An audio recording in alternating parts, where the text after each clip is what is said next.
ஏதோ ஒரு விஷயமானது நம்முடைய கனவிலே தொடர்ந்து வந்து கொண்டே இருக்கிறது என்று சொன்னால் அதை நாம் நேரடியாக சந்திக்க போகிறோம் என்பதுதான் நமக்கு அந்த சாஸ்திரம் சொல்லக்கூடிய உண்மை. அது நன்றாக மனசுல வச்சுக்கணும். அப்ப என்ன பண்ணணும்?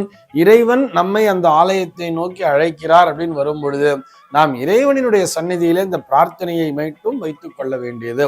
உதாரணத்திற்கு அந்த கனவிலே வந்திருக்கக்கூடிய ஆலயமானது ஒரு சிவாலயம் என்று எடுத்துக்கொண்டால், நீங்கள் உங்கள் ஊரிலே இருக்கக்கூடிய அந்த சிவாலயத்திற்கு அடிக்கடி செல்ல வேண்டியது, அங்க போய் ஒரு பிரார்த்தனையை வைக்க வேண்டியது. இங்கேயோ உன்னுடைய அம்சம் அதை என்னை அழைத்து கொண்டே இருக்கிறது, அது எங்கிருக்கிறது என்பதை நீதான் எனக்கு விரைவிலே வெளிச்சம் போட்டு காட்ட வேண்டும், என்னை நீ அங்கே அழைத்து செல்ல வேண்டும் என்கின்ற பிரார்த்தனையை அந்த சிவாலயத்திலே வைக்க வேண்டியது.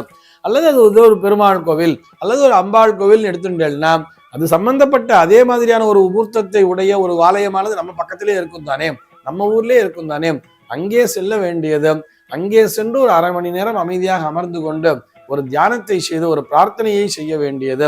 எனக்கு அடிக்கடி இந்த கோவிலானது உன்னுடைய அம்சம் நிறைந்த இந்த ஆலயமானது என்னுடைய கனவிலே வந்து கொண்டிருக்கிறது அப்படின்னா எனக்கும் அதற்கும் ஏதோ ஒரு தொடர்பு இருக்கிறது என்பதை நான் புரிந்து கொண்டேன். ஏன் இப்படி என்ன சோதனை பண்ற, வெகு விரைவாக நீ என்னை அந்த இடத்திற்கு அழைத்து செல்வாயாகன்னு சொல்லிட்டு அந்த மூர்த்தத்திடமே, அதாவது இப்ப பெருமாள் கோவில் ஒண்ணு கனவுல வர்றதுன்னு சொன்னா நம்ம உள்ளூர்ல இருக்கிற பெருமாள் கோவிலே அந்த பிரார்த்தனையை வைக்க வேண்டியது. கண்டிப்பாக இறைவனினுடைய அருளால் நீங்கள் அந்த ஆலயத்திற்குள் வெகு விரைவாக நுழைந்து விடுவீர்கள்.